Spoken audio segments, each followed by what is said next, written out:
Good morning, good afternoon, good evening, wherever you are, whatever you're doing, and welcome to the Daily Red on Sunday, the 6th of October. Arne Slot wins his first 4 Premier League away games. He goes 9 from 10. And most importantly, because it's Sunday, ladies and gents, the Reds are top of the league going into the international break. And here to talk through everything related to Palace yesterday, things that are coming up, as ever, is one of the main men, Grizz Khan. Grizz, how are we on this Sunday? We are good. We are good, Dave. Seems to be every Sunday. Hopes, expectations, nerves are being settled. And we continue on this very, very good start to the season and Slot tenure. Yeah, absolutely. Like the way you phrased it, very good start. He was asked on his slot, afterwards, wasn't he, whether it was a good start. He still can't let that Forest one go. You can tell he is a perfectionist. So he didn't call it brilliant. He called it very good. I mean, yesterday, Grizz, you talk about games in 2 halves. This was almost a game of periods in a way. What were your thoughts on the overall performance yesterday? Yeah, so look, trip down to South London. It was regardless of our record, and let's be honest, we've got a very good record there since the infamous Cristamble, as they call it, or people call it. We've got a tremendous record there. It's always nervy. Don't ask me why, but it's one of those fixtures where we look on the calendar and we think, oh, Palace away, that's going to be one of the tricky away games, but we do very well against them. In fact, we probably struggle more at home against them than away. Yeah. So, I set off and it was very cold in the morning, but I thought hopefully Liverpool will warm me up. And I thought it was our best 45 under Arne Slot. I don't know what you think, but I turned around to my mates and I said, this is so good. Like, the football we played in that opening 45 minutes, I thought was fantastic, Dave. And we really, really should have been out of sight. And we were just frustrated with the chances we were missing. And I was like, gosh, it's going to get tense for a little while, guys. And they were like, no, relax, calm. This is good. This is fantastic. We get stronger in the second half. I was like, okay, let's see how it goes. But yeah, I was nervous at the start. Always am for Palace away. But as soon as that game started, I thought we were fantastic. Yeah, we have got a great record there. But like you said, there's always tends to be late ones like a Bobby goal, or even last season there was a got the sending off and Harvey scored pretty much in the last few minutes. It's always sort of nip and tuck. It's never an easy one by any means. And like you said, the first half was brilliant. There was so much to like. The goal felt like a Slot goal, but there was just that feeling, wasn't there? We should have buried these. Jota should have had a couple. Literally, McAllister maybe had one. Trent's volley, you think it should be out of sight realistically. And then you got the reminder from them at the end of the half where Alisson saves, doesn't he, from Sarr. And you're thinking, wake up. And we start the second half well. And Salah should bury one when he's played in. Jota misses that header from a Trent cross. And you're thinking, this should just be out of sight. And then they have a bit of a rally, didn't they? It's a bit of a scramble and all the things. It should have been far more comprehensive than it ended up being, shouldn't it, in all honesty? Yeah, look, the thing is, when you're playing Premier League football, or most competitive leagues or competitions, whatever, and you're away from home, you will have a spell where you will be under the cosh. Now, that now depends now how you handle that under the cosh, so to speak, and how long it lasts. It can be sporadic, 1 or 2 attacks, or it can be sustained period of pressure for about 10, 15 minutes. I'd say, looking back, see, at the ground, it's very different when you're there and you're extra nervous. Now, looking back, when I've looked back on the match, I've watched it again, come back, there's no real chances galore being created. It's just a bit of pressure. Penalty box pressure, a shout for a penalty, loads of crosses being held in. We've actually defended magnificently again, and we're going to touch upon a couple of things, but we've defended magnificently again, Dave. And that's normal. That's football. In a game of football, when you're away to a Premier League club who's not one of the the relegation fodders. I mean, Crystal Palace have got very good players, as we discussed. Agree. And you will be under the cosh. How you handle that goes a long way to show where you are. And I thought, again, looking back, because at the time, you're very nervous, but looking back, I thought we handled it very well overall. Yeah, I'd agree. There was the nerves, you're right, of the sting in the tail, but overall well-deserved, and only 2 Premier League goals in 7 so far is superb. And I reckon I'll know where you're going for this, but I could be wrong. Man of the match for you, Grizz? I'm just overall. I'm just so glad that Virgil van Dijk is very close to showing his original, like, not when I say original, the form of maybe 3-4 years ago, Dave. Yeah. He's, so, obviously people talking about his age and him slowing down and not having the same acceleration, etc. But his reading of the game and his calmness and composure, it's exactly what this new manager wants in every player on this team. So if the captain is demonstrating the calmness, the positional play, the not panicking, then it goes well for the rest of his teammates. And you can see it having such a positive effect on the others, Dave. We're talking Konate, who can get, what's the word I'm looking for? Maybe help me out here. Who can get excitable. Yeah, that's bad. Yeah, is that fair? You can see the composure in his game improve this season. Trent, I think personally, you can see a very, very significant improvement in his awareness and positional play. And of course, the player who comes in yesterday, Tsimikas, again, a lot of apprehension, raised eyebrows at the start of the game. Oh my God, Tsimikas up against Ismail Assar, who's given us problems in the past as well. Yeah. I thought Tsimikas was very good, Dave. So this is, I think this is a result of the captain showing levels again in terms of composure, positional play. I got this. You just follow the lead. That's exactly what Virgil is doing right now. It's a joy. It's a joy to watch him. Really is. They use it far too often, this phrase, but you are looking at a Rolls Royce of a defender, absolutely imperious yesterday. And as I'm saying this, it's not to be derogatory to anyone else, because we had so many players that you mentioned really step up a level or shine. Like, everyone's talked about Gravenberch, Diaz, they're the two in the September Player of the Month nominees. Konate is right to call out. Do you think there's an element almost, it seemed like people realised it yesterday, that Van Dijk has been the best player so far this season? It's just the level he operates at is so much higher than any other defender. We take it for granted. Is there almost that essence where a Saliba 9 is a Van Dijk 7? Is that fair to say?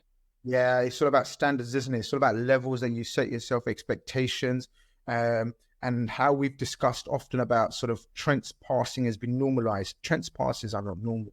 Van Dijk's composure, calmness, levels of skill when defending in high octane situations and high pressure situations when he's one-on-one or sort of the ball over the top and maybe 2-3 attackers converging on the same ball, and he kind of just headers it backwards to another player or the keeper.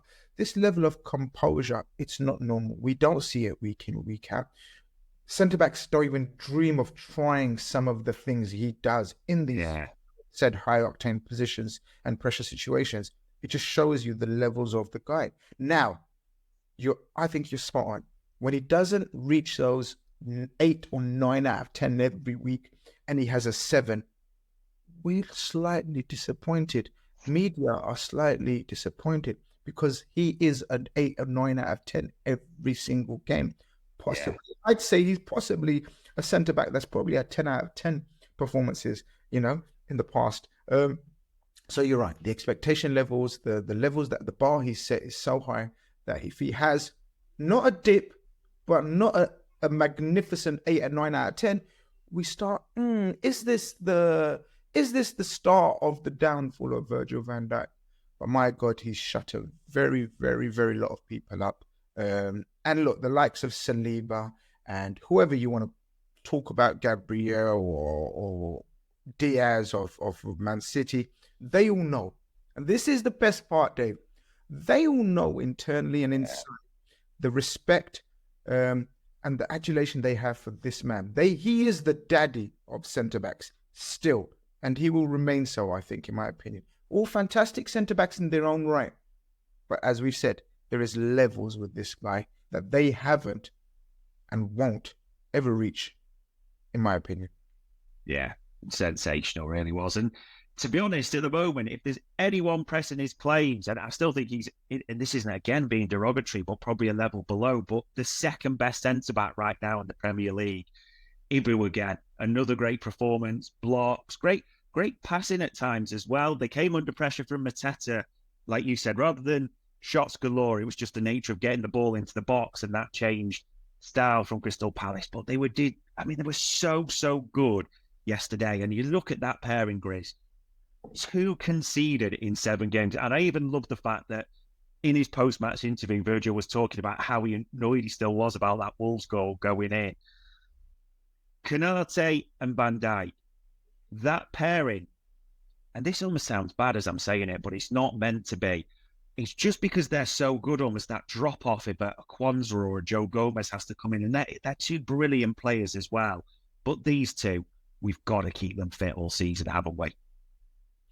Yeah, it's key, isn't it? It's key. It's the most obvious thing to say that, as long as fitness, as long as their fitness levels or fitness, or they play enough games, they will be brilliant.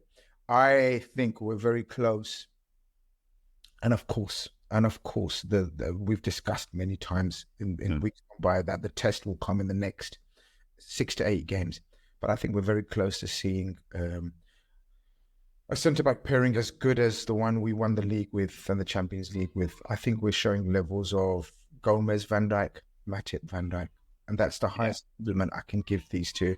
I think Ibu Konate is absolutely magnificent right now. As you said, he's playing out of his skin. The composure, though. We know Ibu Konate one-on-one is brilliant. But the levels of composure he's showing in his passing and his range of passing now, and it's all confidence. I think he's showing brilliant levels. I think we are, Dave.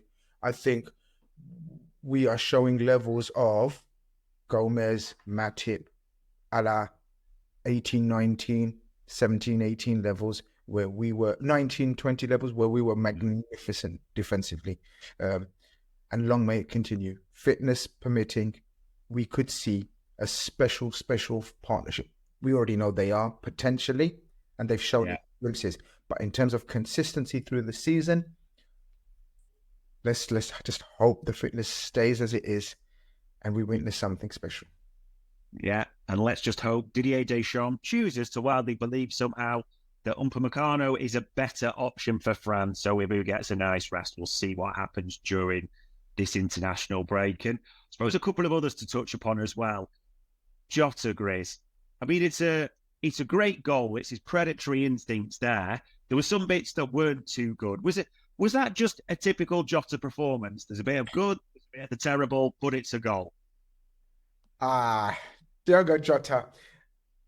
I don't know. I honestly don't know how to describe him as a footballer, as a character, as a person, in terms of what we see about him in the media, the way he handles himself, his obviously apparent addiction to playing PlayStation. Yeah. But I keep telling you, in my opinion, Dave, he's one of those guys that's not going to be aesthetically pleasing all the time. He's not going to be probably a player that you're going to see many compilations on Twitter. I mean, we see player comps. As soon as the game finished, Dave, we knew there's going to be a Virgil comp. Yeah. There's going to be a Gravenberch comp. We possibly knew there might be I don't know, a Trent comp or passing, whatever. We knew there's not going to be a Diogo Jota compilation. But I tell you what, he is crucial to this team. And I think Arne Slot has made it very, very clear that he is his number one go-to striker and will try to keep Diogo Jota on the pitch as much and as long as possible, regardless, despite his form and the when I say form, sorry, the game he's having. I don't mean form. Obviously, if there's a dip in form, he will be taken out. But in terms of how he's playing, I'm with you. He wasn't having the best of games. His touches, we know it can be erratic when he's not in total great form. But his knowledge and his understanding of gameplay, say again, it's second to none. To be in the positions he gets into, with quicker and stronger and taller centre-backs around him, the amount of balls he wins, the amount of tussles he gets into where he wins us crucial free kicks, or should be winning us crucial free kicks if the referee isn't a knob, it's magnificent. He is fantastic. His desire, his will to just get into battles that he has no right to even be in. I love him. He's not, as I said, he won't be everyone's cup of tea. You won't see video compilations of his drag backs and his passing and his flick here and his flick there, but he just knows what to do in any given situation. He just knows what to do. Whatever we're thinking in the stands or watching on TV, right? Go on. You know, like we have as fans, we react to a situation. Go on, pass it out left. Go on, pass it out left. He'll pass it out left. Go on, put it in the top corner. He'll try to put it in the top corner. He does what a person thinks that person should do in that position. And long may it continue again. Another one of those ones we promise to God, we hope to God that he stays fit and healthy, and he will be a problem for centre-backs. That's what he is. He's a problem for centre-backs. That's the best way of describing it, Dave. Defenders will know whether he's in form, whether he's having a good game or a bad game, he will be a problem for 90 minutes for them. And that's what you can ask for a forward. Yeah, and he was certainly a problem for Trevor Chalobah, where he beat him to that ball across from Gakpo yesterday, in a mad one as well. I mean, he misses that header from the Trent free kick, which he should bury, and there's that one from Gravenberch, where you expect him just to slot it home. Even Salah missed one yesterday, didn't he, when it was like over and he kind of scuffed his volley, but at least pick these games to miss them in and go from there. Now, you mentioned the ref. Might even talk commentators on this as well, Grizz, because I know you were at the game. So you may not have heard the TNT outcry, let's call it, the famous Fletch, shall we say, with obsession almost with that gay one and on Van Dijk's apparent pull and the super duper slow-mo they tried to put on. And I actually got bored at one stage of hearing it. So I made made like a little tally chart. 14 times they mentioned it during the game. 3 times they replayed it. Perhaps, I mean, it's just nonsense, isn't it, Grizz? That's never a penalty at all. Yeah, look, the game... look, it's TNT. We know they have... I don't know what the word to describe is, what kind of history they have with Liverpool in the last season or two, especially near the end of Klopp's tenure, especially with the 12:30 kickoffs, especially with the drama and the controversy surrounding it, and why we are always the ones chosen. I think it's because we're the biggest club in the world. That would be number one reason. And we get the most clicks. We get the most talking points going. You mentioned Liverpool, controversy, Klopp. These are all keywords, 12:30 kickoffs. These are all keywords for pundits and people involved with TNT. And the latest episode, or in terms of trying to create unnecessary drama and controversy around Liverpool, was the incident yesterday, Dave. The game was far too easy overall for Liverpool. The start to Slot's tenure has been far too good for them, far too smooth, the transition from Klopp to Slot wasn't what they were expecting. They were expecting Liverpool to fall off, and Klopp's gone, Slot's down for talking points. So they have to really, really fine comb and pick. And that's what they've done. They're picking bits and bobs from the game. Like when Slot was watching it, and I didn't see it at the game, don't know what on earth everyone was talking about until I got back to the car and watched highlights, then got back home. Yes, I'm a sado. I got back to the car and watched highlights. Nice. Then I got back home and watched the whole game. There is a slight tug there, Virgil van Dijk. But as I think Slot said, or someone else, I can't remember who said it, he'd have to be 8'8" and jumping at his highest peak to be even remotely getting close to that ball. What are we talking about here? what is the jeopardy here? What are we exactly analyzing so deeply? So I just think it's, I think they're bored of Liverpool. I think they really hate the start that we've made. They weren't expecting this, and they're thinking, damn, Liverpool haven't fallen off, and the consistency they're showing means that they're going to carry on being good at football. So let's try to nitpick bits and bobs, and that's what it was. To be honest with you, I'm really not bothered anymore, Dave. I've really matured and grown up. I don't respond to this kind of bait. I don't get agitated. I just think, and I don't think our manager is at the moment as well. I think we have got, dare I say it, I think we have got the perfect man in terms of emotions in this type of scenario and situation. Yeah, he was very calm, almost dismissive of it when asked afterwards, because you knew TNT were going to ask him at the same time. So it was utter nonsense about that. And he just calmly dismissed it to say he was never going to get there. It's not, and just moved on to the next point. You know what I mean about that? I think he may be even better than Jurgen in these type scenarios, who's more emotional, and they know they're going to get they stick a microphone in that situation in Jurgen Klopp. They know they're going to get an emotive response that may be played back and again, and we've got him. They haven't got we got him. Arne Slot, Jurgen Slot, I was going to call him the best of both worlds, that would be.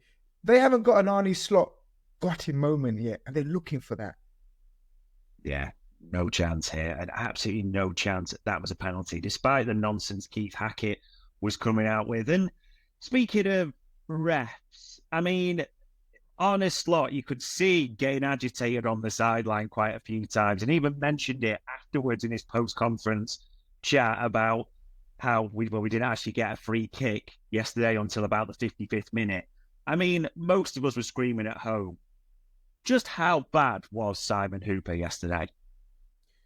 We are now 9 games out of 10 wins. All the apprehension nerves about Slot, I think, are out the window. We're doing very well. We won a game of football at Crystal Palace that I think we could have very easily won by 2 or 3. The most composed, the most calm I've ever been overall in a game at Crystal Palace.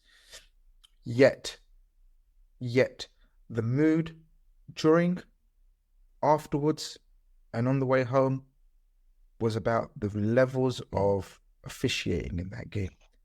This referee, we won. We've got nothing to complain about. Why are we bitter? We've got nothing to be bitter about. Why are we complaining about the referee? We've got nothing to complain about. We've won. We're top of the league.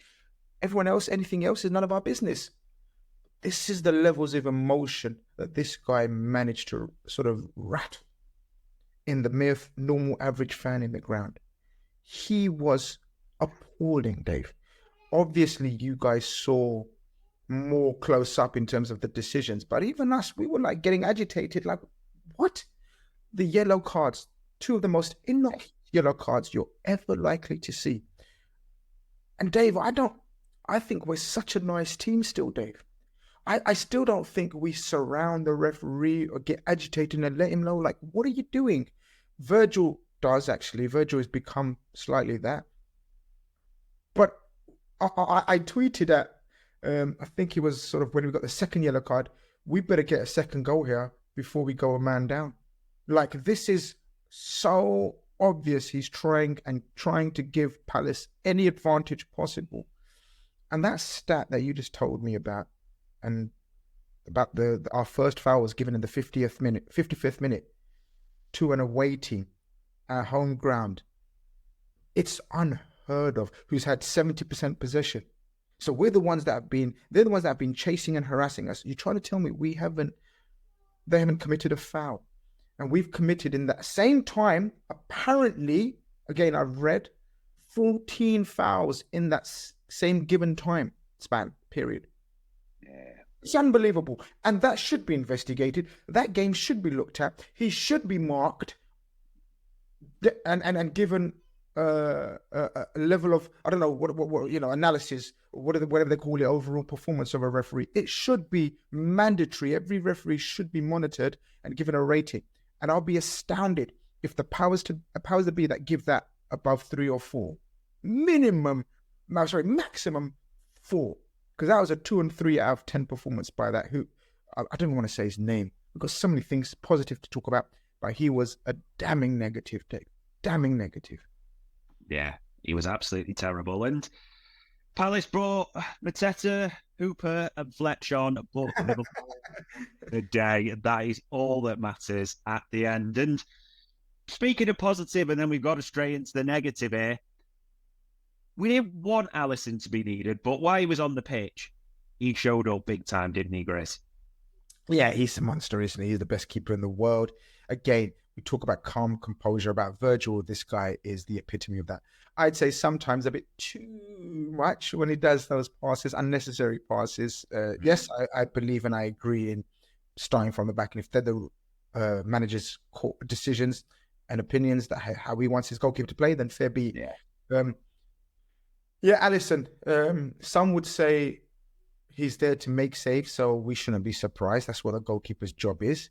I'd say his biggest attribute, in my opinion, is he makes very difficult saves. He makes them look easy. And therefore, again, he's one of those players that we've discussed, like Trent, like Virgil. We take it for granted. It's Alisson, so he'll save it. But I look back at that save he made from Ismail Assar just before half-time and managed to get up and get it again. I thought it was a magnificent piece of goalkeeping.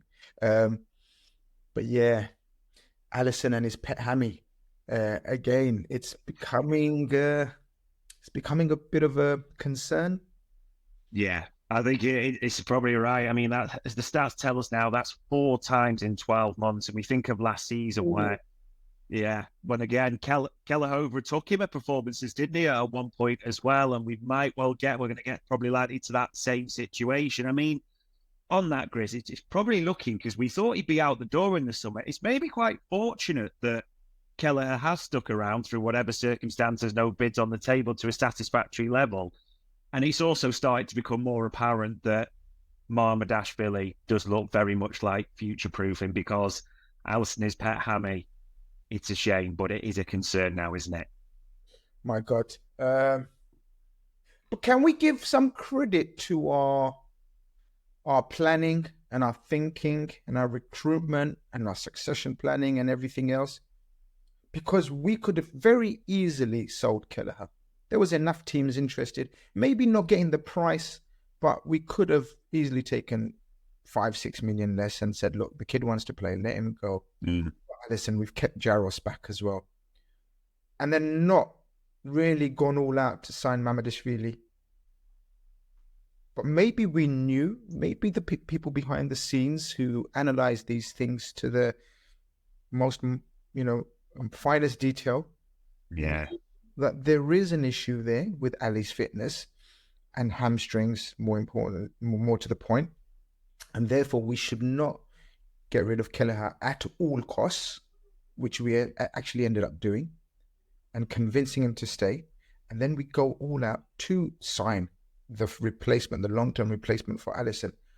I genuinely think Alisson's, and I'm absolutely no sports scientist or medical expert, but I think in these type of situations, things can only get worse, not better, in my opinion, especially for a goalkeeper who relies on his reactions and his agility. He's massive. He's huge. Yeah, he's picking up these muscle and hamstring injuries, which doesn't bode well for the future. And in terms of reaction time for a keeper and agility keeper, I think we've done very well in terms of future planning and succession planning. I think that's a pat on the back for our medical team and analysts who have, I think, forecast this and have made succession plans and put them in place.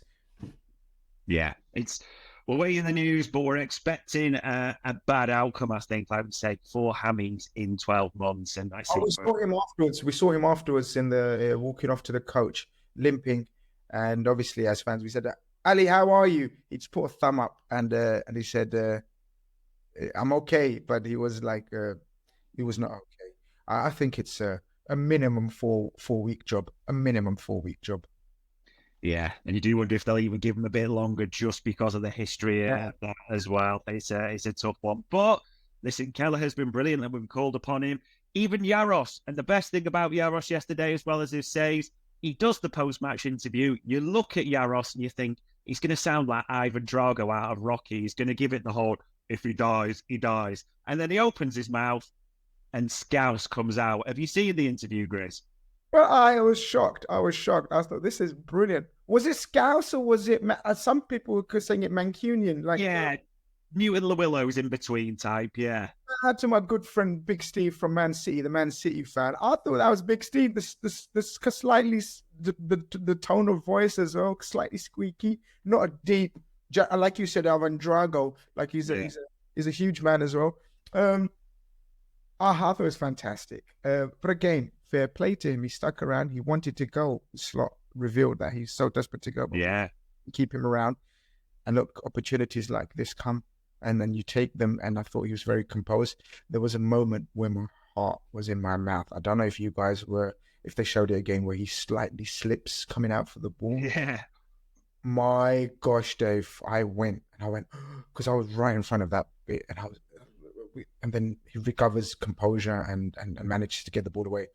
But I know a little bit about this keeper in terms of, I had an inkling that he's going to stay behind. So I wanted to know how good he is and everything. And he's a very good composed goalkeeper.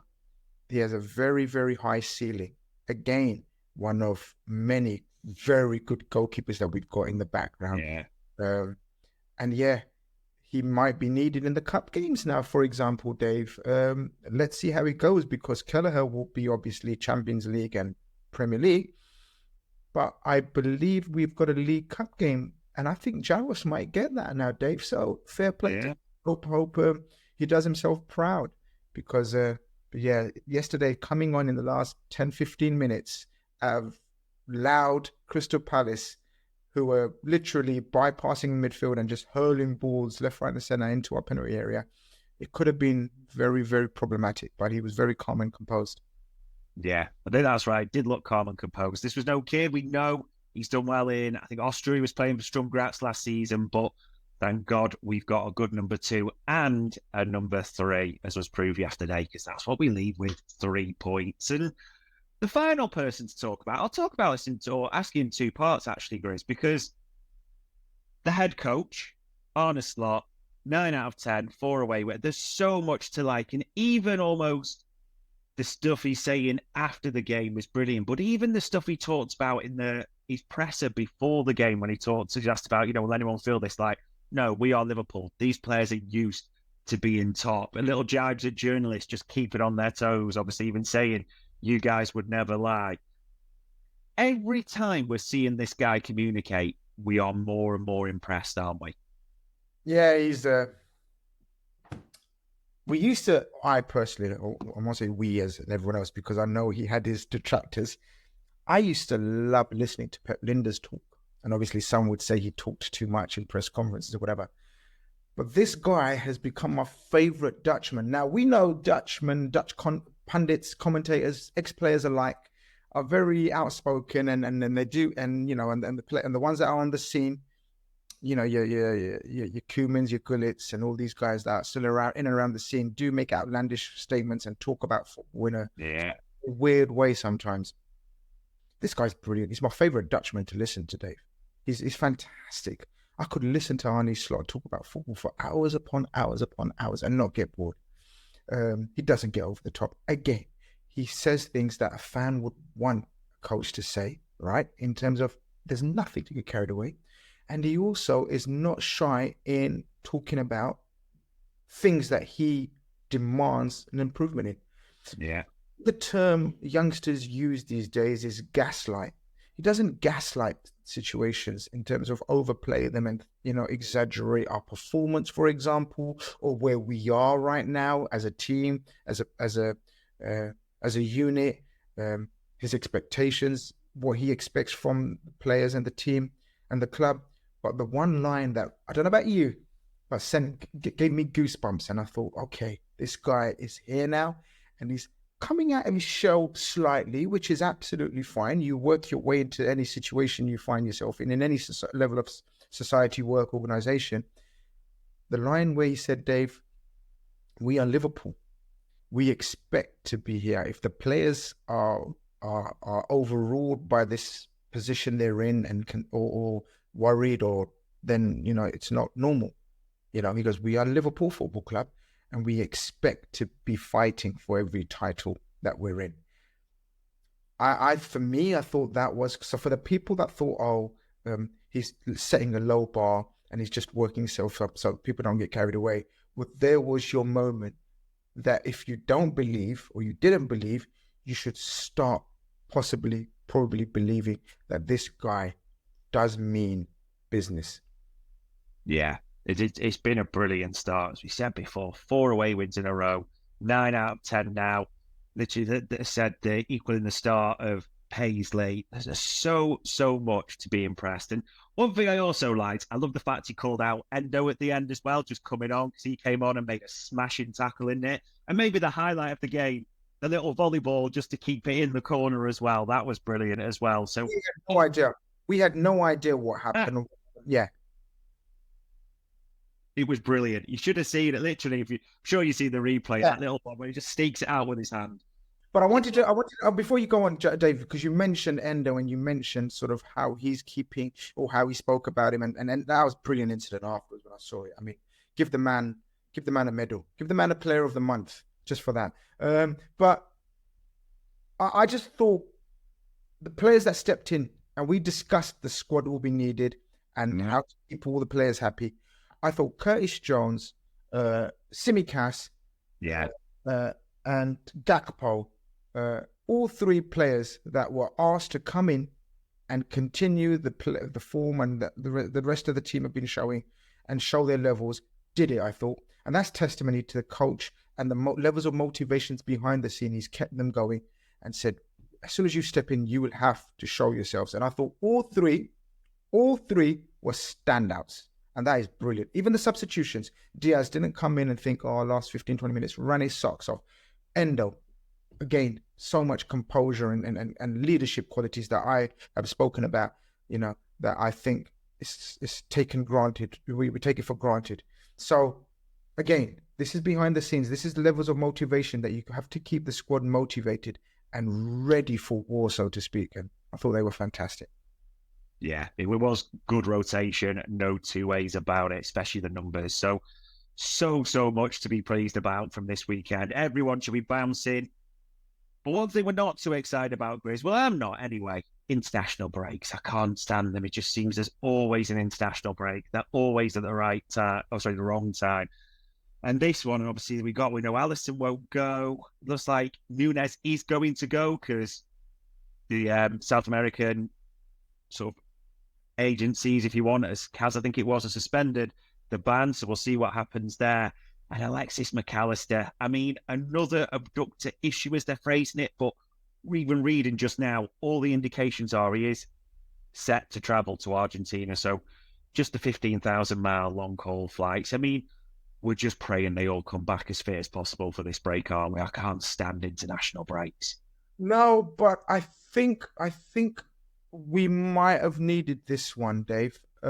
Few niggling injuries. Hopefully, the forgotten kid, Harvey Elliott, we're praying that he may be close to training again, at least after the international break.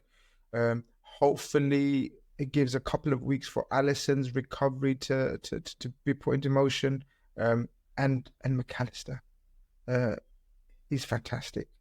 It was so apparent that when he went off the pitch, Dave, lost all poison control for periods of the game. He's that good.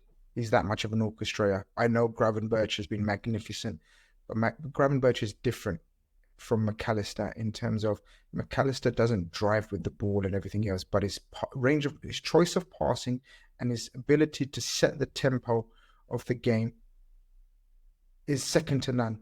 And I think it showed. I hope. Thing is, trying to get these South Americans not to play or represent their country. You're fighting a lost cause. They're so passionate, and look, fair play to them for their nations that they would do anything. I guess the competition that in the Argentinian national team is such that you don't want to miss out an opportunity.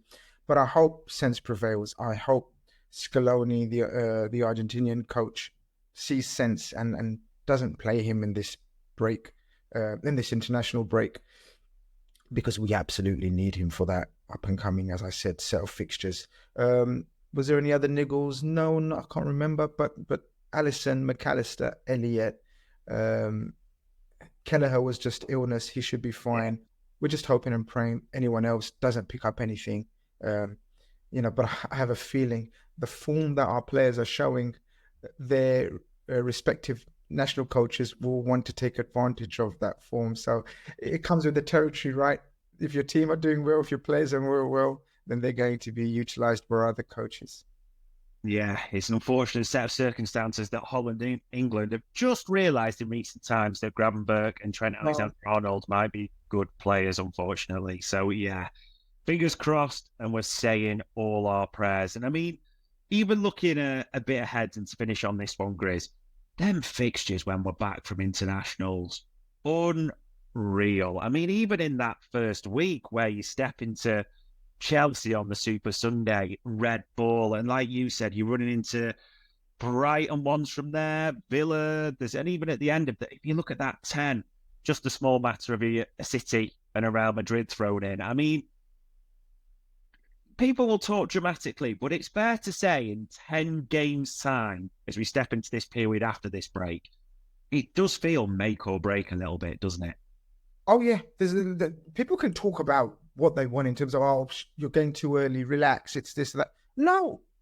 Football, we've seen enough football in our time to know there are periods in the season that are defining. Yeah. Season-defining periods. And this 10-game period is season-defining. We start off with Chelsea, Leipzig away, and Arsenal. Yeah. End it with City, Madrid, and I can't remember the other one. Might be Villa. I can't remember off the top of my head. So you're talking about season-defining period. I don't care what anyone says and says, oh, too reactionary. No. You and me, God willing, if we're healthy, and as I said, if we sit down and after this 10-week game break, 8 to 10 games, if we are anywhere remotely close to where we are right now, in all competitions, near the top in every competition, and in every competition, we will be talking about the remainder of the season in a very, very different light. Yeah. Could also be talking in terms of back to, some would say reality, and say, this is kind of what we expected, a transition season, not much purchases in the transfer window, not enough squad depth building during the summer, but we're in contention for the top 3, and we're maybe still in the League Cup, Champions League, trying to get to the next stage. It's tense. No one knows what we're about to see in the next 10, and it's the litmus test. Everyone's talking about, we've had an easy fixture list and an easy run, and I get it, I understand it, and I respect it. But this is probably one of the hardest set of fixtures that I've seen Liverpool team go through, especially in the stage of development that we're at, which is not finished article. So I'm excited because this is what big boy football is about. If you're a big club, this is what you live for. This is what you want to play in, the big games. And this is definitely a period where there's a lot of them.